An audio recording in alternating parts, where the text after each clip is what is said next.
talk about that when this match is done. What we do know is upper bracket is on the line here for Team 1, and they are going to be fighting for it as they head into Chalet. Oh, I like casting Chalet, Michael. We've done it a lot. It is fun. What's your favorite thing about Chalet, Parker? The snow. Yeah, there's not a lot of snow maps on this game. It is something that we lack a lot of. I think it's nice for that. Yacht. Yeah, but we don't play Yacht though. Yacht and Chalet, are those the only 2 snow maps? Off the top of my head, yeah. Anyway, let me hang on. All right, Team Liquid versus Team 1. There is a bit of no. Cafe has snow on it. Ah, yes, that's right. Okay, perfect. You're right. And it's in here as well. We just watched a cafe match, by the way. I don't really notice it, so. Yes. So there's a bit of confusion in regards to what is going on in the upper bracket right now. Prior to FaZe winning, Team Liquid had locked their spot in. They sit at 5 points. FaZe Clan sit at 5 points. In 4th, the current upper bracket would be Empire, BDS, Liquid, and FaZe. Team 1 are in 5th with 4 points. If Team 1 wins here, Liquid, FaZe, and Team 1 all finish with 5 points. They get thrown into what's known as a mini league. We're not going to break down every single possible scenario for you because your eyes are going to glaze over and you're going to stop listening. So let's just say we'll wait to see what the scoreline is, because there's a couple different scorelines in this matchup that will potentially change the round differential between these teams, given that Liquid and Team 1 are going to be playing in a head-to-head as well. So we'll just kind of cruise through the match, and if a certain condition is hit, we'll talk about it then or in the next round and onward. But needless to say, Team 1 are going to want to win this matchup to secure their spot in the top 4. Yeah, that is the focus here. Team 1 definitely going to be gunning on all cylinders if they're aware of this. We've actually had some instances where teams weren't aware of their potential to qualify for certain things, so I sure hope they know. Anyway, we now officially into the lobby. We've got the first site being chosen here, the very worst site on this map, at least in SI so far. It has a whopping, I think it was around 20% success rate. I'll double check that right now. Yeah, a whopping 22% success rate on Bar Gaming. It's a bad site. We see it played a lot though. 10 seconds to insertion. Chalet has been a thrilling map to watch so far, and I will say there was a bit of a controversy that was stirred up by teams in certain regions that didn't want to see Theme Park get excluded from the map pool. Now, Theme Park is a fine map, but it is not a fast map. It is not an exhilarating map. Oftentimes, teams get bogged down while droning in, and the defense wins more often than not. Chalet is the polar opposite of that. This is a very quick map. There's action that happens very early on. Lots of teams have shown us how fast you can pull off a site execute on almost every single bomb site on this map as well. It's not even like they've got 1 or 2 that the attackers really enjoy. Almost all of the sites are favored by the attackers. So I expect when you look at these two teams, Liquid and Team 1, both are very aggressive teams. Both can be very quick. Both can be very unpredictable. And they've got an abundance of skilled players in this lobby that we're going to have some pretty fast rounds that leave us scratching our heads, but are still thrilling nonetheless. Yeah, I definitely expect that. I think it's just the story of Chalet. And speaking of the story of Chalet, with both these teams, they both played it once. Liquid played it at the 6th Invitational. Liquid played it against Furia. They won that one 7-2. Team 1 played it against G2. They won that 8-6. So it's been played by both of these teams. They've got good track records recently here.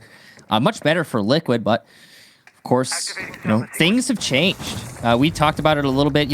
When you go to a map, whether it be in a rematch or just for the second time, sometimes you've grown a lot since the first, and could get a very different result. That's an interesting hard breach there that might make it really difficult to play in backbar storage. Yeah, Ace's pick rate as a hard breacher has also plummeted after losing smokes. We've seen Thermite get played an awful lot and Hibana backing him up close enough. So as we talked about the pace that can get set here on Chalet, it's not unusual to see an execute happen before we hit the 1 minute mark, and that's right where we are at the moment. Moringa's already tossed out 2 of those toxic canisters, and in a frag grenade will go. He manages to dance around it while only taking a little bit of damage. And no, Ali Mao's just going to sprint on in, but it's to his undoing. Moringa gets the lead-off kill. A bold move by Team 1, punished very swiftly. Yeah, and that was a frost mat that actually ended up downing Ali Mao before he could get the kill. Vault in from KDS, and he picks up a nice 2-piece. Not going to get the third, though, as he rushes into the site. Paulo will shut him down. Even man count here, an attempted plant, but it's not going to work out for Team 1. Lagonis has to keep his gun up to prevent Paulo from shutting him down. He'll use his Selma to try and open up that angle in the hallway. Nesk will go down to Neskin, the superior Nesk in this situation, but Liquid are still fragging out. It's all on Levy now, who's playing above. He'll need to drop, knowing there's one in back bar storage. He challenges and wins the fight. PSK now in the 1v1, and he is ready. Levy goes down, and Team Liquid will take round number 1. I think it was PSK who actually secured the kill on Neskin, by the way. So for now, Nesk is safe. No, I saw one of them kill the other, at least. It was, I don't remember which one. I think it was Neskin killed Nesk. That I know. Well, we can go to instant replay here, but I know for a fact that I'm right, Michael. Okay. Maybe I misread it. Ali Mao's vibing. And yeah, you're right. The frost mat caught him right as he hopped in, but I mean, Moringa would have had him either way with that vault in. And, I mean, this is the type of thing that we said about Chalet. It's unpredictable, it's fast, it's exhilarating. Frost sees a high pick rate on this map because if you're going to take upstairs in library, if you're going to take trophy, if you're going to take games, all of these particular parts of the map require a vault in to gain proper access.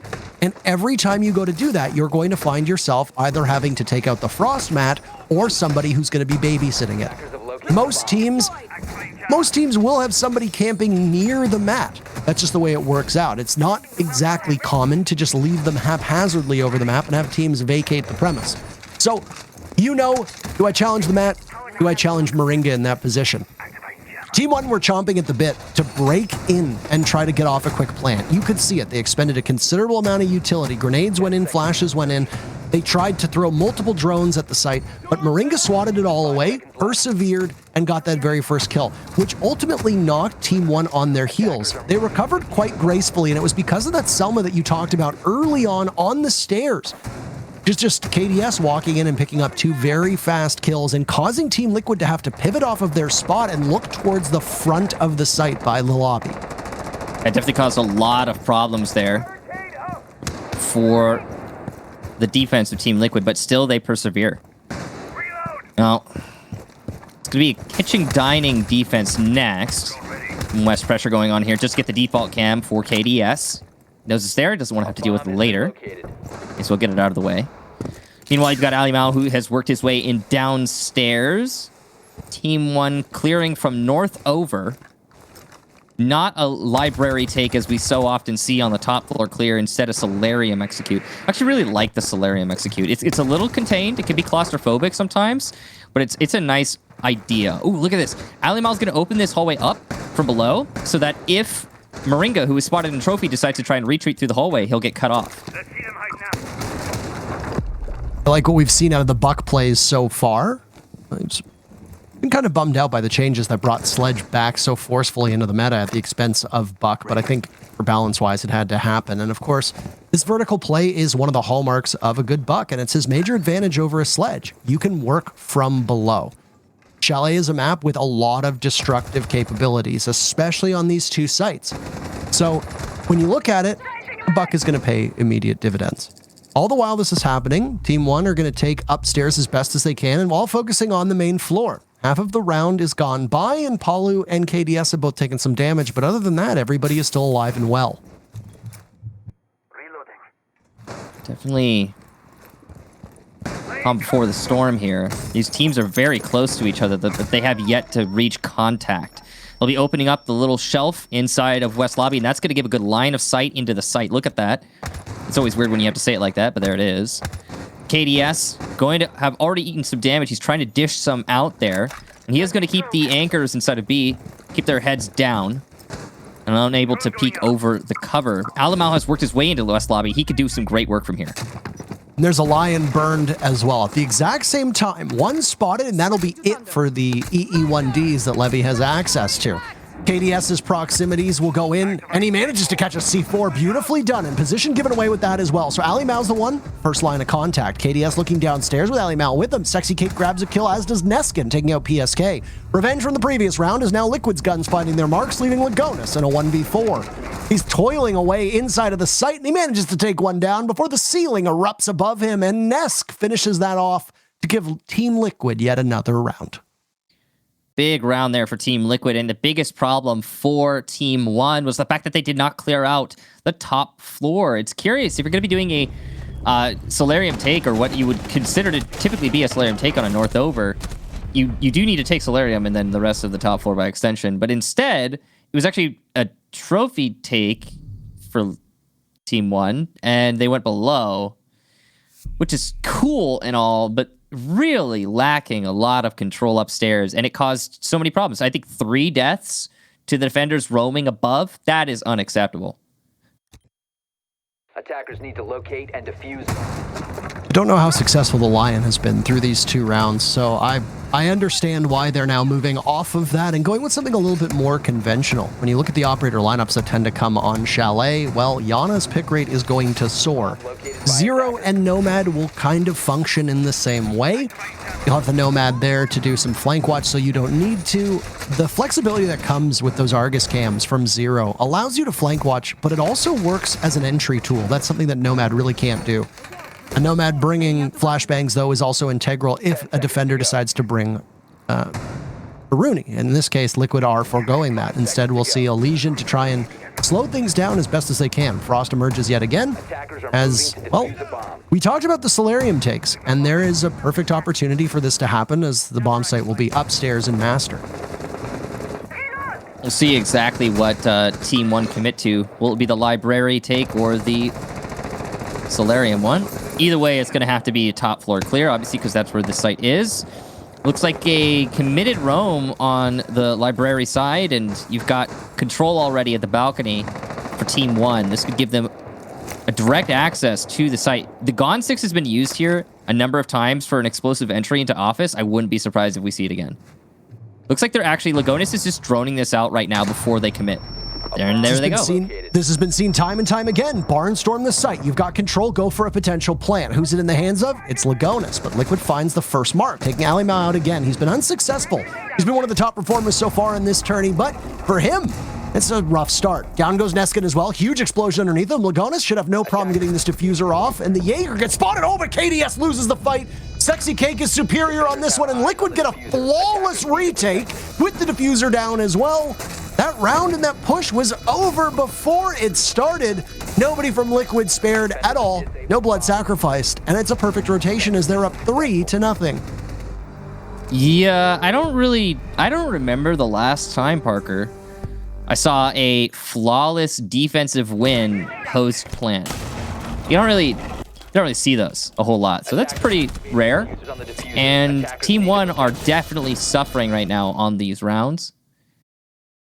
I think they were surprised by the setup we saw from Team Liquid.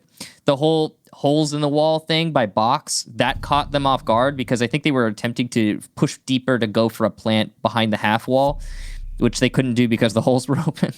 It was a very awkward execute from Team 1 and well rebuffed by Team Liquid. As soon as they realized it was happening, they were cautious on every single peak. I honestly thought KDS was going to win his gunfight there when he was holding from the corner, but he just couldn't land the shot. So, like you said, Parker, 3 in a row. Flawless cycle. They'll go back to their preferred bomb sites, seemingly, even though it's not been good to other teams. It's being good to them so far, and I'll try it once more. By the way, spoilers inbound. So if you don't want to know what's happening, then EC, right now it says 15 seconds on the clock. Mute for the remaining 15 seconds and come back when we're in the live action. On the other stream, Dark Zero just defeated Furia by a score of 7-3. As such, Dark Zero's position right now is 6th on the standing with Furia in 7th. And now the spoilers are done, so we'll get back into this matchup. Thanks for listening. Always a pleasure to listen to you, Parker. Thanks, Michael. Same here. You like listening to yourself? No, I like listening to you, Michael. Ah, okay. You could understand my confusion. Team 1, Yet to find a 1 round. I had to do it. They're going to go for a Solarium take. Finally, we've been talking about it for the entire match, it feels. And they're actually going to commit to it now. Getting on the rappel and ready to execute here. Of course, it is a bar defense, so this is a clear over. They're going to want to get rid of the roamers upstairs, all the way over to library, one step at a time, and then go for the vertical play. Ali Mao has been entirely unsuccessful on entry so far, and Team 1 usually succeeds when he can find the scoreboard. But right now, Liquid are just utterly dominating Team 1 in virtually every single manner possible. Lagonis, as well, another high-flying performer from Team 1, he's gone punished for his entry and taken out of action. Gone 6 goes off with Neskin as they are still looking over towards Solarium from above, and Ali Mao in office has his own business to sort out. The entire north side of the map on that second floor looks to be in their control now that they've taken Sexy Cake out of action. So Ali Mao's entry, well, it's technically not an entry in this point because Lagonis is already dead. But Ali Mao's entry to the building works out successfully. Taking Sexy Cake out of that action now gives complete control to the north side of that second floor for Team 1. I like that. I like what you did there at the office business. It was very subtle. It's nice. Control of Chimney is paramount here for Team Liquid. If they control Chimney, they have the shielded back stairs at the top of it. They get a nice crossfire. No crossfire needed, though, for Palu, who picks up kill number 2 for Team Liquid. Now Team 1 definitely going to suffer when it comes to that execute into the site. The roamers upstairs for Liquid at this point could fall back should they choose to. But again, because they maintain that crossfire between Chimney and backstairs, they don't have to fall back. And that's going to give them such a potent hold up on the top floor. Nesk on library stairs, playing behind this deployable shield puts him in such a strong position as he can just anchor that down. He's scooted over now to library with PSK not too far off, and they have a numbers advantage. You said it yourself. If a cross is established and you go for a trade, you still come out ahead. And because of this, Liquid will win every single trade-off and refrag simply because they're already up. So for Team 1, you'll slowly inch your way in towards the bomb site. Some jiggle peeking going on, but nobody can connect right now with Palu. They've equalized at this point. KDS takes down PSK. Palu, right next to the toxic canister, sees the Yana of Neskin. It's no clone, it's the real deal. Try to do as much damage as you can, but pivots around that corner. KDS wins that gunfight. He wanted some redemption, and there it is. He now marches in with the pistol and takes out Moringa as well. Ali Mao getting diffuser down means that Nesk will have to do his best. And you've seen Nesk do it. He wins the Nesk fight against Neskin, but he won't be fast enough to stop the disable. Oh my, he gets that one, leaving KDS and him in a 1v1. Diffuser down, it's within reach. He'll look to retake. Who has the intel? Nesk does, he's better. And over for a celebratory jaunt. He wins that duel out. He just needs to find the diffuser, but he doesn't know where it is until he does. It's in the corpse of the buck. Look at his face. What noise would he make, by the way? He's playing Operation, Michael, trying his best to navigate and not get zapped, but Liquid's up 4-0. That's probably all of Team 1's faces right now as they take a huge L. Delivered special by Nesk. What a round from him. Double for Palu to start off the round. And then things get a little bit tricky when Palu loses that fight. This kill here from KDS opens things up for Team 1. That entry from KDS is just wow. And honestly, I thought that completely locked up the round for Team 1. I thought they were finally on the board. As soon as KDS gets that entry, that pistol kill, that must have locked it in, surely. But no, you can't ever count out Nesk. You just can't do it. And 1 versus 3, no problem for him. It'll be a tactical timeout for Team 1, and I think that is appropriate considering we're playing Chalet. One of the hardest to defend sites, or maps actually, in general, in this entire tournament. And so far, Team 1 have yet to win on the favored side. I'm aware that these teams are in the same region as each other, and they have spilt blood across many servers as they do battle in BR6 and various other competitions that they have decided to share a server in. But I like referencing a tweet that came out here. And as somebody who's never played Rainbow Six at a competitive level, I cannot attest to the truth behind this statement. But it was tweeted just a couple days ago by Lycan, whose team is not in the same group as Liquid. Coach of Space Station tweeted, "You haven't really played International Siege until Nesk has slammed you. It's a rite of passage." And how true he is. Every single team outside of Brazil that played against a Brazilian team when it was known as the most aggressive region in the world says the same thing. You're not ready for it. You're not prepared for it. Nesk played that one perfectly, holding down library stairs, taking engagements when he knew he had a chance. They still had intel on Yana playing, by the way, inside of the coat closet. Knew where she was. Nesk can play off of that. Holding library stairs allows him to also take control above if he wants to head up to the library portion, or if he wants to be able to rotate quickly into games, attack bar from the back, or cycle through main lobby. And it was something I wanted to touch upon, actually, when he was sitting on that deployable shield before the action started, but we ran out of time, so thank you, Nesk, for allowing me to do that. See how many more beautiful clutches we'll get out of Nesk in this match. But that one right there is definitely going to be one for the record books. You can write that one down and show it to all your friends, and definitely be one that add to his lengthy montage competitive play. Sexy Cake has taken the reins on the Jaeger here, and he'll be roaming by Chimney. See what he can do. It's definitely a common position for your Jaeger to be playing on the single reinforcement. We've seen this a lot. It appears to be the preferred way for the defenders to hold on to library, and it makes sense. Entirely does. It's an exhilarating round. And Palu starts it off. Liquid have been very strong on getting opening picks. First duels breaking in their favor means that you're always playing at a deficit, and especially the earlier the worse. Oh my, Alimao gets surprised by Palu's positioning. Still nets the kill, but that one could have been potentially bad as a shot whizzed over the shoulder of Palu. He could have very easily turned on him. Lucky for Team 1, they walk away with it.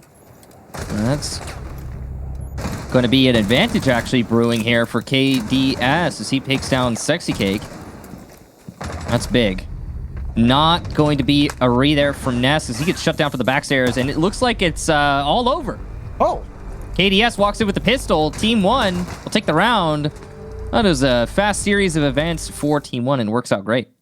Well, they call a technical timeout. They discuss it amongst themselves, and obviously they like what they saw, and their strategy pays off well. Some motivation on their part is desperately needed as Team Liquid have taken 4 rounds on a Chalet defense. That is exceptionally rare. It is so uncommon given the way that Chalet tends to play right now.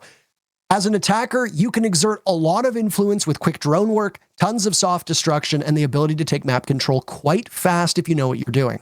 But Team Liquid's defenses have been very stifling, and Liquid's unpredictability is both often a blessing and a curse. In this particular instance, Liquid's inability to get pinned down while still having 1 or 2 players be the bedrock of their defense.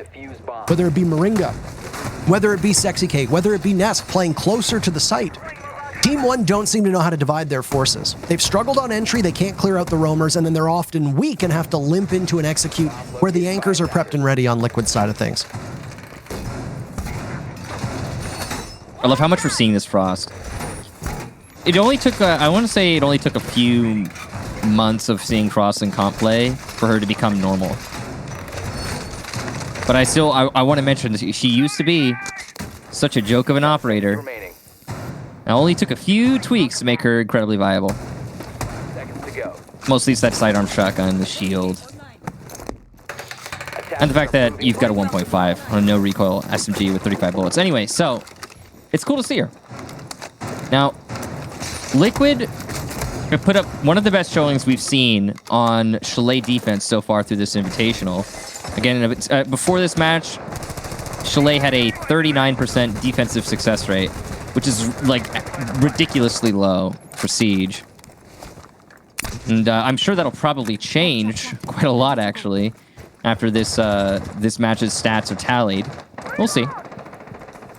Now, once again, Team 1 have taken below, and they put their buck here to try and cut off Trophy. This is for rotations. From that hole, he can see the staircase. From the hole he's about to make, he'll be able to see the hallway. And those 2 holes give good coverage of the rotations for the attackers and make the defenders think twice about rotating by Trophy. As our good former colleague Emzo said, holes go both ways. So it's not just a powerful position for Ali Mal, but a good sight and a correct peek can also be his undoing. But he has the advantage of being downstairs and them not knowing his current location. This is a very similar setup to what we saw from Ali Mao before, and there he goes. He sees the feet of Sexy Cake, but just simply cannot do enough damage. Good news for him, KDS can. So it's a joint effort. Both players from Team 1 in on the action, and there goes the first pick. That's a really important one to start things off. Sexy Cake on the Jaeger not going to be able to participate in this round any further. Now, it's a Solarium over, it seems, as Nesk has actually made his way in already. Wait. Yeah, I mean, that's him. Weirdly, his name is not displaying, but that doesn't always. Sometimes that happens. Yeah, look, there it is. Maybe it's on the roof. Yeah. It's not on the roof. Spectators. So KDS gets his second kill. Down goes Nesk, and once again, we're seeing Team 1 just kind of walk away with the round. It might be a little bit late here. They could, at best, end this 4-2, but it's looking like they want to. If there's a hop in on Trophy, though, they will find themselves felled at the hands of PSK, who gets droned out, so he has to move. Trophy is now free real estate for Team 1, should they choose to use it. Polly will rotate now downstairs as well to try and maybe cut somebody off at the pass. A run out is on the board. There he goes. Anybody on Repel? Yes! He catches Levy, who's still on drone. And goodbye to the Nomad. Levy hasn't been particularly effective on the score sheet and will not be in this round either. Palu taking that and running with it upstairs, taking some damage. Reflexively looks over in the wrong direction, though, and now repositions for a fight coming over towards Master. PSK punished by Alimau means that Liquid trails in a 2v4, and it will get even worse, leaving Moringa in a clutch situation. He's going to lose some of that wall to the Selmas, but he swings on out, flattens the Zofia, and immediately pivots. Diffuser going down. He looks to the right at the wrong time, and Neskin punishes him. The first half in the books. Team 1 manages to salvage it after going down 0-4. A timeout allows them to pick up 2 rounds, and now we're on to the second half. Big rounds there from Team 1. You could see they're starting to make a little bit of a recovery mentally. That's important. But the first half ends and Liquid's still way, way up, and it's not the normal way, way up we're used to. Usually, right now, it would be Team 1 up 4-2 as we transition into the second half. Or at least it should be on Chalet.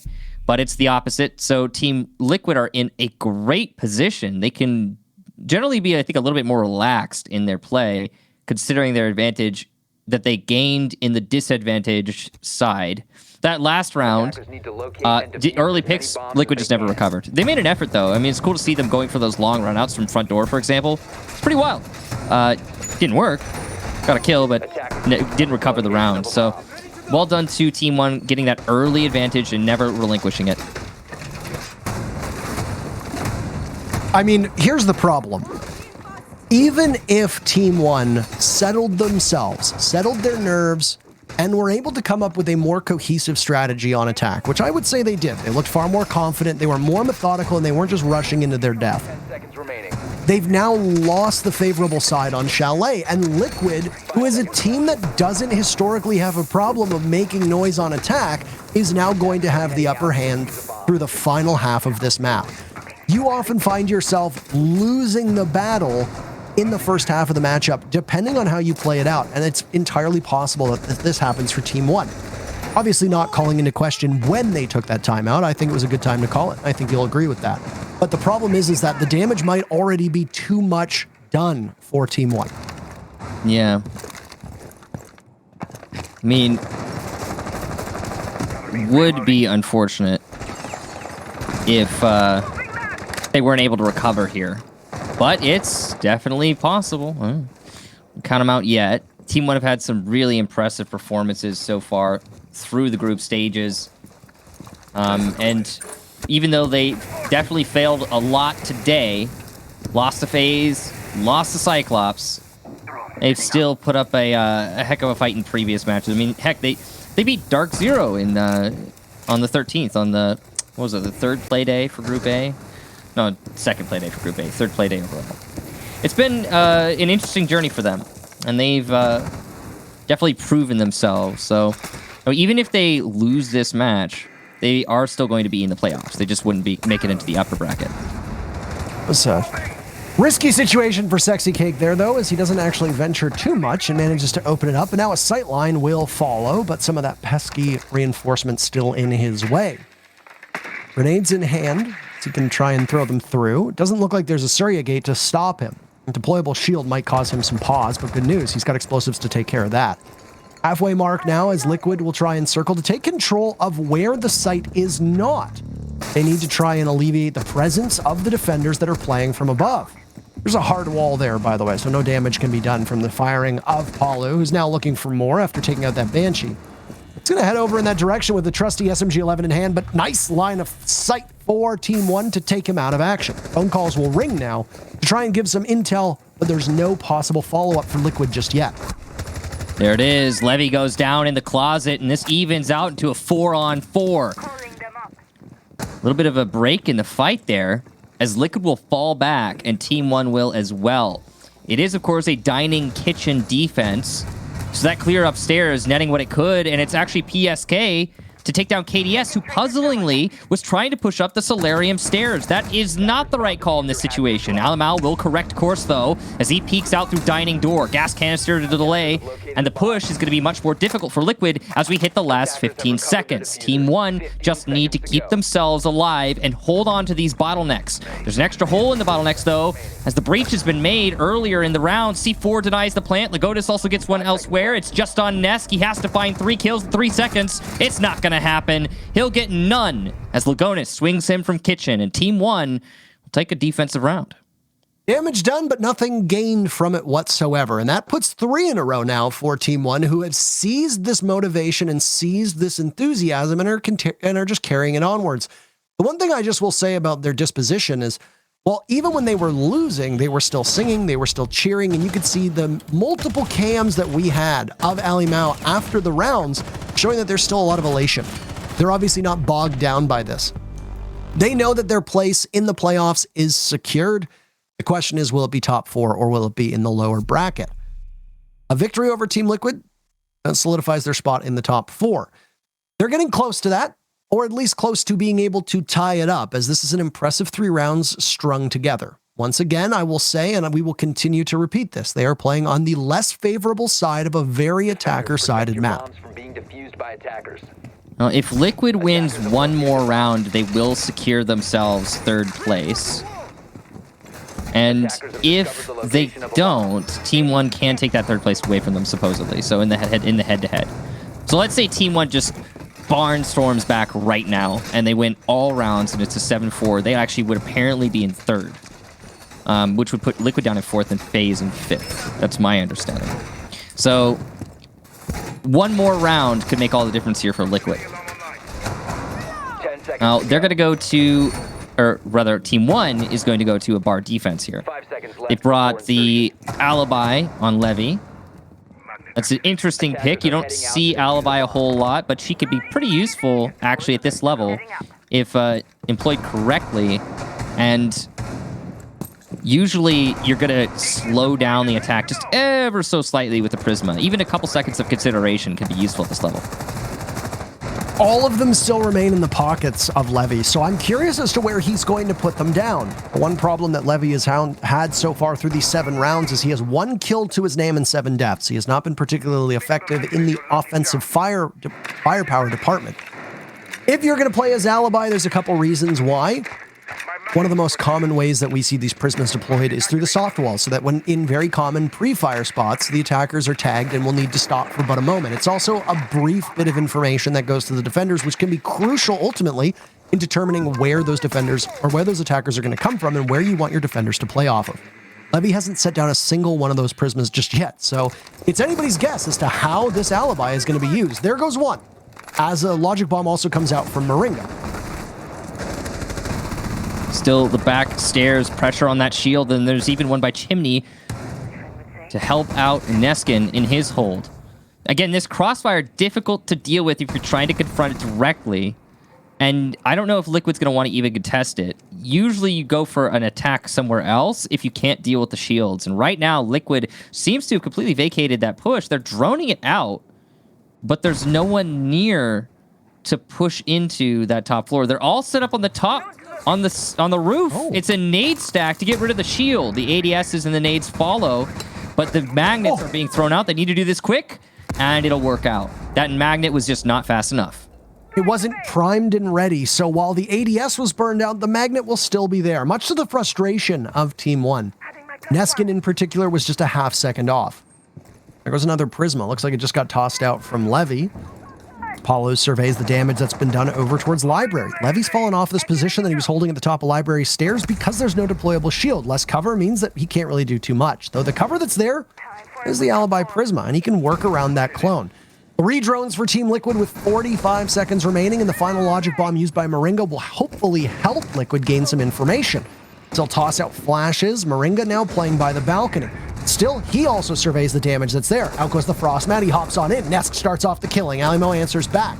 Team 1 looking as sharp as they can, but they find 2 kills to Liquid's 2. Equalized at a 3v3. Nesk is in. He picks up the double kill. Moringa trying to find information as best as he can. Alimo and Lagonis last alive for Team 1.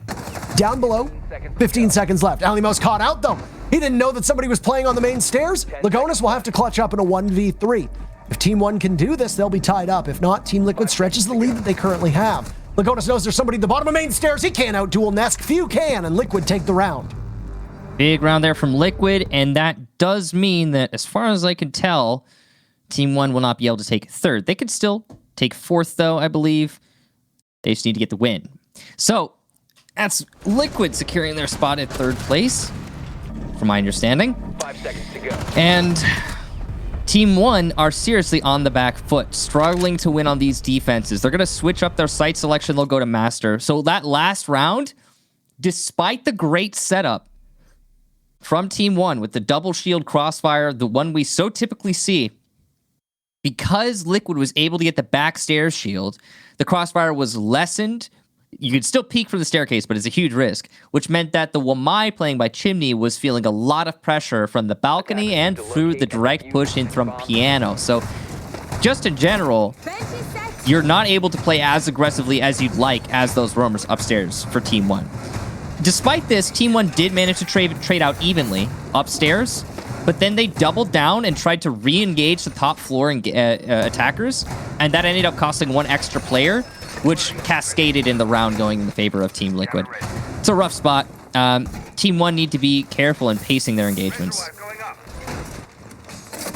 So this should lock in 3rd place for Team Liquid, by the way, as you mentioned earlier on, which is good news for them. They must be happy with that, and they managed to do so, breaking the streak that Team 1 had put together. 3 rounds in a row, unanswered after that timeout was taken. Liquid still have time for them to take their timeout as well, which can settle things down if need be, but I mean, you're up 5-3 at this point, and the sky wasn't quite falling. If they'd lost that previous round, I think that's a good time, as it would be a 4-4 scoreline for Liquid to settle their team. I don't know how I feel, by the way, of Team 1's stall over by Library. I don't think it was a proper use of utility, and definitely was a nice try. Obviously, the alibi didn't really work out as much as they wanted, but we so seldom see good alibi strats. Yeah, it's a rare thing to see an alibi be useful. As I said, it can shave off seconds if used correctly, but I don't think that this game, some of these attack rounds have been close, granted, coming to the dying seconds of the round, but I don't know that the alibi is going to help make it even worse for the attack. They'll just factor it into their timings. Obviously, we don't have an alibi here anymore, so that's something to be considered. Now, overall, I mean, it mostly comes down for me to Liquid being good at clearing out that utility. That was a huge thing for them. On that drone, PSK just spotted the mute of Lagonis, by the way, and with the tracers knows that there's a vigil nearby as well. I'm surprised that Lagonis didn't see any sight on the drone. So information for Team Liquid, more will come in now as the phone call from Moringa will ring away. Defenders' positions known, unless they're sitting on a mute jammer. He thinks there's somebody downstairs in the basement. There is not. The entire floor is vacated. 2 defenders from Team 1, though, sit inside a dining and over by Trophy, watching a kill hole. This is very similar to what Team 1 did above when they'd set up an elaborate system of kill holes on that top floor. Oh, no, he didn't get one of the mute jammers. I don't know if he's going to be able to open up the wall. He'll eat some damage as he rotates, by the way. Now, that impact from PSK will get the mute jammer, and now he will certainly be able to open up the wall. So job done. Took a lot longer than Liquid should have invested into that, but it gets done anyway. And Sexy Cake will wait for the cavalry to arrive. Smokes on the thermite mean that you can do the job on your own, providing the rest of the team have picked away at any magnets, any shields, or any ADSs that are there. A Warden can stop you as well, but we don't really see him at this level. So Sexy Cake just needs to make sure that the Jaeger gadgets are gone.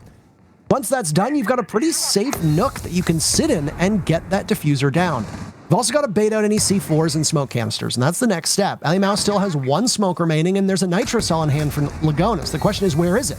There it is. They expended it a little too early.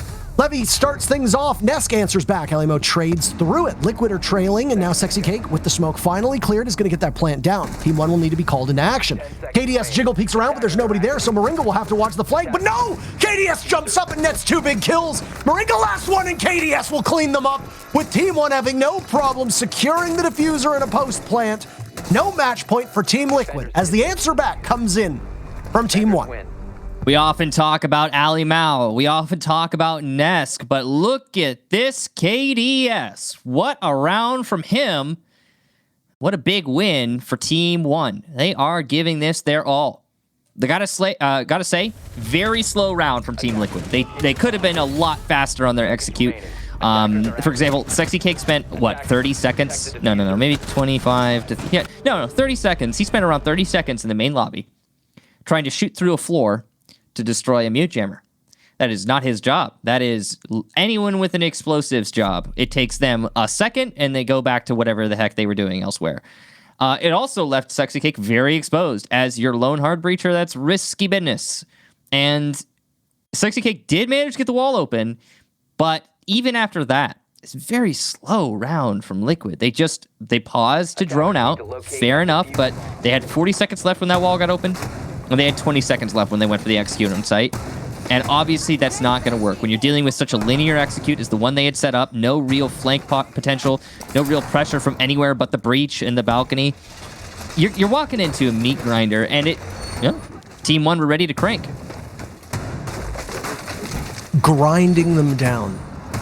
As honestly, I was a little bit worried that we were going to see a squash to end Group A. This is the very final matchup of Group A before we head into the playoffs. Obviously, Group B goes tomorrow, but a nice match to send us off would be ideal, and we've been treated to that. After Liquid stormed out to a 4-2 victory, Team 1 has absolutely clawed back, taking 4 of the next 5 rounds. Liquid really do need to settle themselves down at some point, because they look like they're suffering from similar things that Team 1 was having issues with on their attack. Lack of coordination, maybe a little bit too much hesitation on the entry, and not really knowing how to take control of certain critical parts of this map. Whether it be Solarium if they're looking at a master take, whether it be Library if they're looking at a games take, there have been some issues here with Team Liquid's coordination. That obviously doesn't bode well for the remaining attack rounds. Team 1 are thriving in this environment and are playing significantly better than they did through the first couple minutes and couple rounds of this map.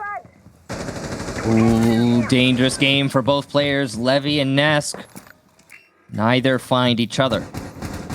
Backed off the tracers, just to be careful. Well, it is going to be a Maverick instead of a Thermite for Sexy. He's like, all right, you know what? If we're going to waste all this time, I'm just going to make the hole myself. I'm done with dealing with denial.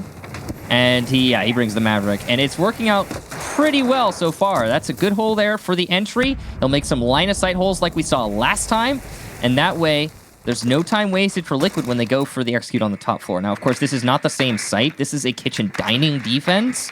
But, hey, at least the job gets done faster. And they are still going to have to clear out upstairs. And I'm sure through those slits in the shield, they could see the position of KDS. And obviously, whether it was for him or for the shield, a grenade goes out and damage done forces him to move away. Alu might be able to catch him on the retreat. He just narrowly misses out on an elbow, and he sees the bullets whiz by, but now he's looking to see if there will be a jump out.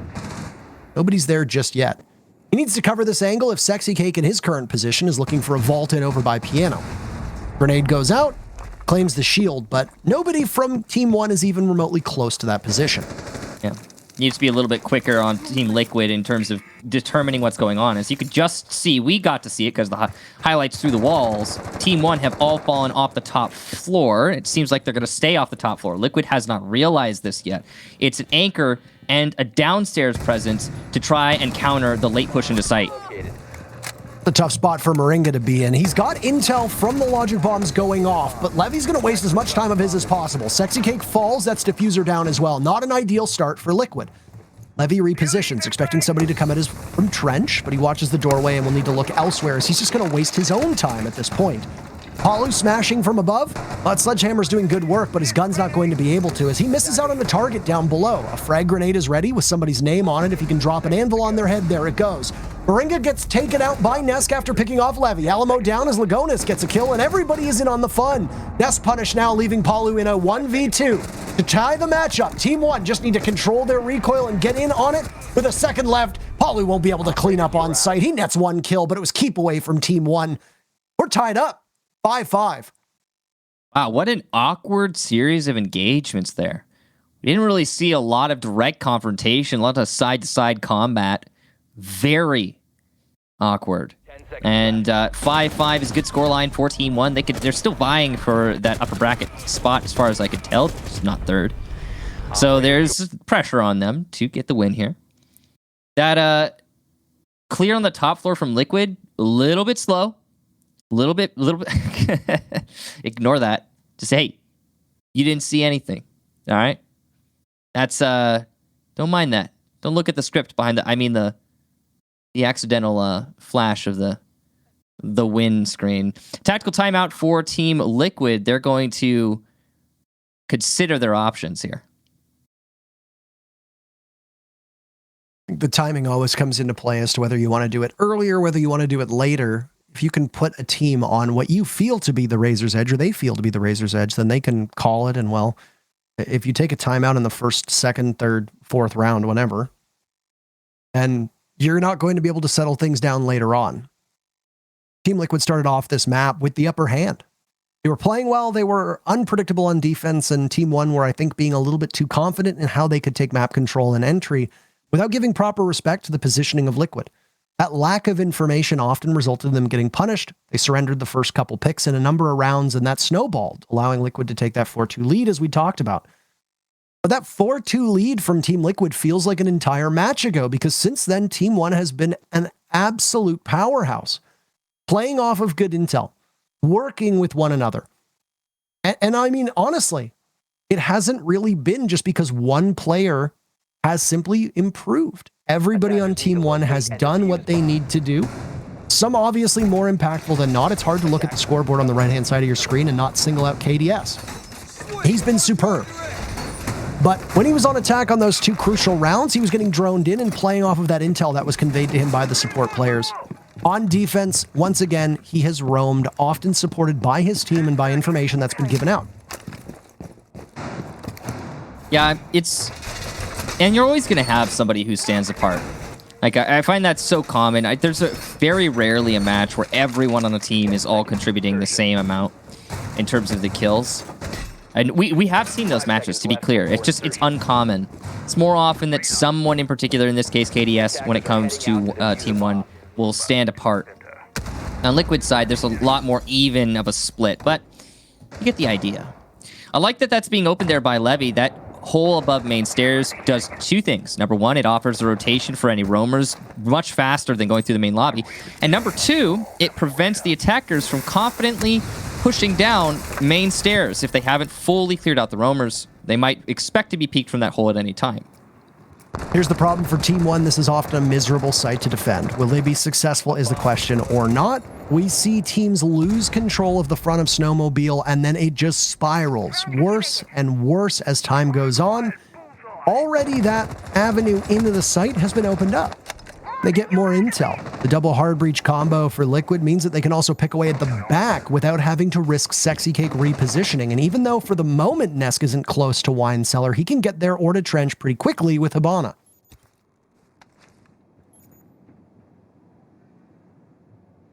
Still lots of roamers here for Team 1, so that's the first consideration that must be made. At least, I think I saw 3 at the least. The breach is open. Yeah, actually, it's 4 roamers right now. Currently, the only anchor is Lagonis. He's got his yokai drones to deny a plant. You can see he actually has one by the snowmobile breach. So this attempted plant from Liquid in a second might be stopped by the yokai. Levy hears it right by the bins, and he'll push up amidst the smoke. A simple knife, his position not given away, no bullet fired whatsoever, and he gets out of there like a ninja. Stealths in, gets the kill, and he's gone. Like a whisper in the night. Lagonis punished by the DMR. You can hear it working away as Liquid trying to vanquish the members of Team 1 that are punishing them for this plant going down. Diffuser in Moringa's hands, and it will be successful as he now peels off.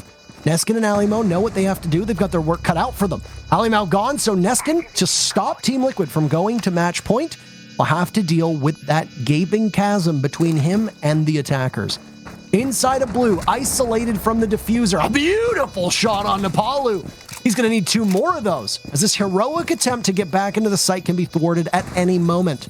A drone on him as well gives his position away. He'll have to look left, right. Is anybody there? Nitro Cell goes out, backing away. It goes off, but no damage done to Nesk as he now pushes up. He'll have to enter. Neskin's almost done, but Nesk is the better Nesk of the two, and Team Liquid sits on match point.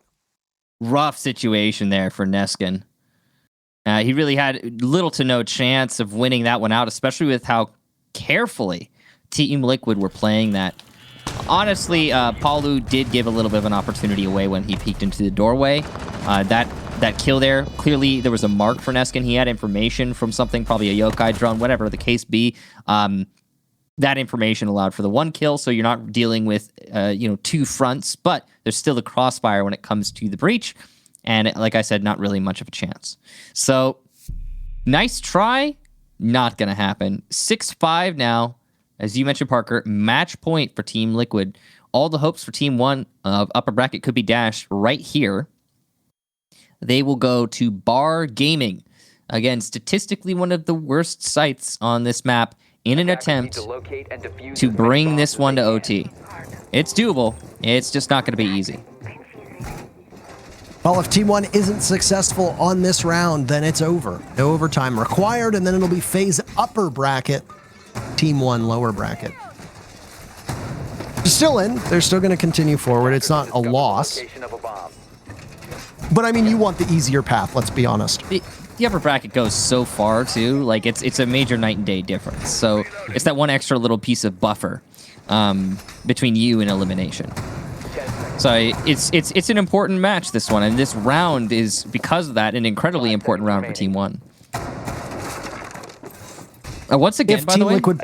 Sorry? What were you going to say? No. You first, sir. After you.